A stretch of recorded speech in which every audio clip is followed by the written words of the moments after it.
tugarutse muri wa mwanya tugenda turebera hamwe amakuru aba akomeje kugenda asohoka mu itangazamakuru ku mbuga nkoranyambaga ndetse n'amakuru y'ibiba bigenda bibera mu makaritsiye aho dutuye, ariko mbere y'uko twinjira mu makuru tubazaniye kanibutse umuntu utari wadukora subscribe yuko yakwihutira kudukanda kuri subscribe, ndetse mwese nongera kubibutsa yuko igihe ugifungura inkuru yacu wajya wihutira gukanda kuri like kugira ngo amakuru yacu ajya kugeraho gatanu ku kandi tukiupdatinga. Kandi nyamuneka mbabwira yuko mwanadusanga ku Isimbi TV rwose, naho mwanyarukirayo mukabana natwe hose tugenda tubana namwe mu makuru agiye atandukanye. Muri aka kanya rero reka tujye mu karere ka Nyamasheke. Mana yanjye, ariko se ikibazo umuntu yakwibaza, nako ni nk'ibibazo bitatu umuntu yakwibaza nta nubwo ari kimwe. Ubugome buzarangira ryari? Ikindi kibazo umuntu yakwibaza, abagizi ba nabi bakomeje kugenda bakora ibi bintu, bagirira nabi amatungo y'umuntu, bagirira nabi abantu batandukanye, baba bumva inyungu bazabikuramo ari izihe? Nge ko nabuze inyungu umuntu yakura mu kuba wakwica mugenzi wawe, cyangwa se wafata amatungo nk'aya ngaya ukayashyira hariya ukayatemagura. Ikindi kibazo umuntu yakwibaza, kuki abantu batari bamenya yuko bagiye bareka muntu mugenzi wabo akabaho nabo bakabaho ntacyo byabatwara? Kuri iyi si rero hakomeje kugenda hagaragara amakuru agaragaza yuko ubugome bukomeje kugenda bufata indi ntera mu bice bigiye bitandukanye. Niyo makuru tugiye kugenda turebera hamwe, wiyumvire ibyaje kuba byabera hariya mu karere ka Nyamasheke, aho umuturage yabyutse ajya kureba amatungo ye yororeraga ahantu yari asanzwe akorera ubworozi, akabura itungo na rimwe yagenda areba ibinono byaho zagiye zisa nk'aho zinyura, agasanga hafi aho ngaho mu ishyamba intama zigera ku 10 zose zatemaguwe zishwe. Muri ubu bworozi bwe ndabona yavuze yuko hari n'inka, ariko iby'inka byo ndabona ntacyo bitangajeho niba nazo hari ikibazo zagize, ariko intama zigera ku 10 zose yazisanze mu ishyamba zatemaguwe. Akavuga yuko n'umwe no mu myaka yahise ngo yigeze kubura intama ihaka, arayishaka arayibura, hamara igihe hashije nk'amezi angahe, abaturage baza kumubwira ko iyo ntama bayibonye, agiye ayisanga mu rugo rw'umuntu. Akavuga yuko uwo muntu rero ari we bafitanye ikibazo, nta wundi muntu akeka ko baba bafitanye ikibazo ku rwego rwo kuba yamuhemukira kuri uru rwego. Reka twinjire mu nkuru neza, wiyumvire ibikomeje kugenda bibera hirya no hino.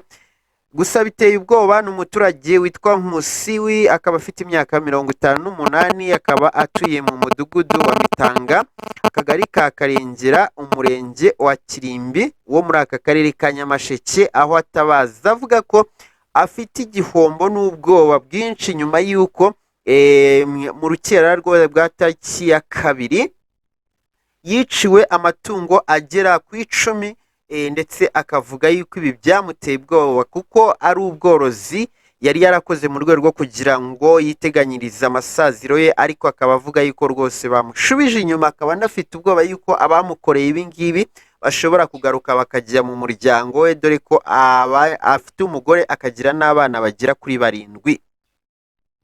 Avuga ko rero izo ntama zose zishwe zari zifite agaciro k'ibihumbi 700 by'amafaranga y'u Rwanda.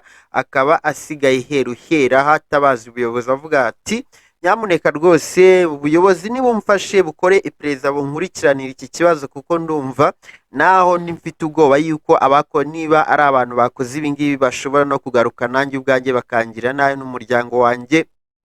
Nkusi rero yabwiye itangazamakuru ko izo ntama yazororeraga mu kiraro kiri mu isambu ye iri ahitwa Runuka mu mudugudu wa Gisenyi mu kagari ka Karengera n'ubundi. Mu gihe we yari atuye hariya twababwiye. Avuga ko rero yari mu masaa moya z'ijoro ryo ku itariki ya 2 aribwo yari avuye kuri icyo kiraro, asiga amatungo yose ahari. Bukeye mu gitondo agiye kureba amatungo ye mu masaha ya saa 11 agezeyo abura intama n'imwe.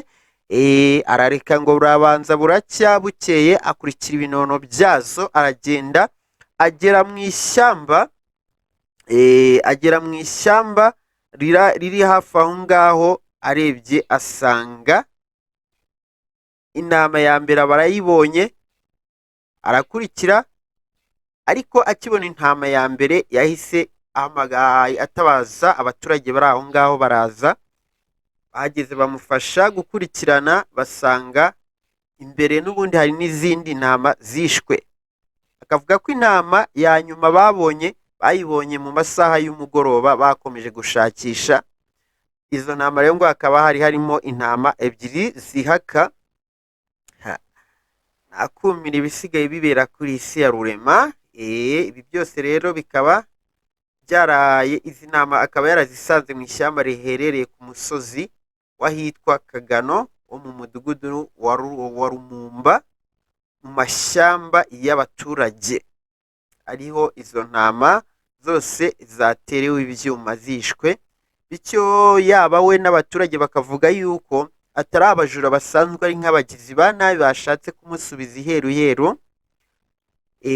Mana yanjye, arya ukwibaza ngo umuntu nk'uwo nguwo aguciye urwaho we ntiyakwica.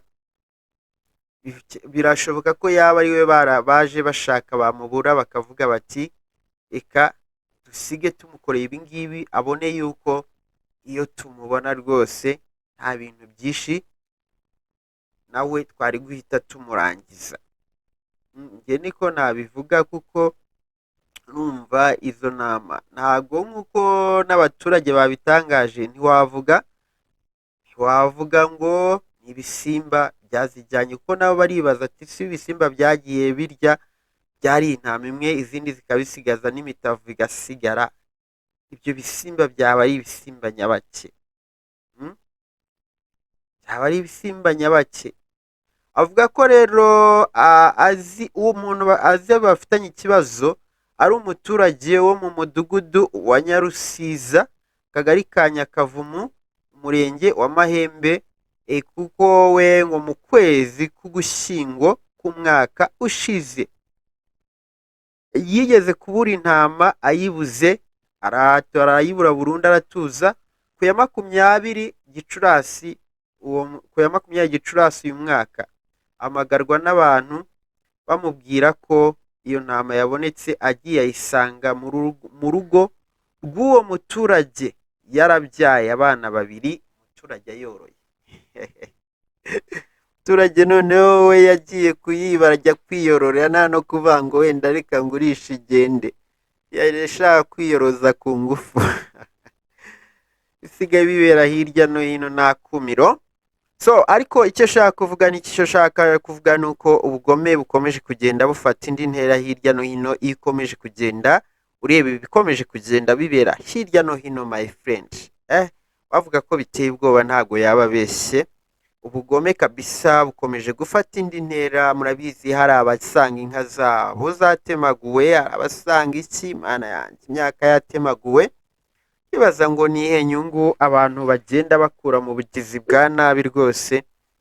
Ni umutima baba bararemanywe, gusa biri aho ngaho akabikora nta n'icyo agambiriye, aba yumva hari inyungu arakuramo. Sinzi ngewe narayibuze, nashatse inyungu ndayibura. Waba azi ko hari inyungu ivamo yatubwira. Ariko nyamuneka tureke ibintu by'ubugome, ubugizi bwa nabi rwose ntacyo bumaze. Ntacyo bimaze usibye gutuma tubaho natwe ubwacu twumva tudatekanye, gusa biri aho ngaho. Ngayo nguko rero byaje kuba byabera muri Nyamasheke. Reka uyu muturage tumwihanganishe, ubuyobozi bukaba bwamubwiye ko bukomeza kumuba hafi kandi bugiye gukora iperereza kugira ngo hamenyekane uwakoze ibyo ngibyo. Hanyuma ibindi byo andi makuru tuzagenda tubagezaho. Ndabakunda cyane.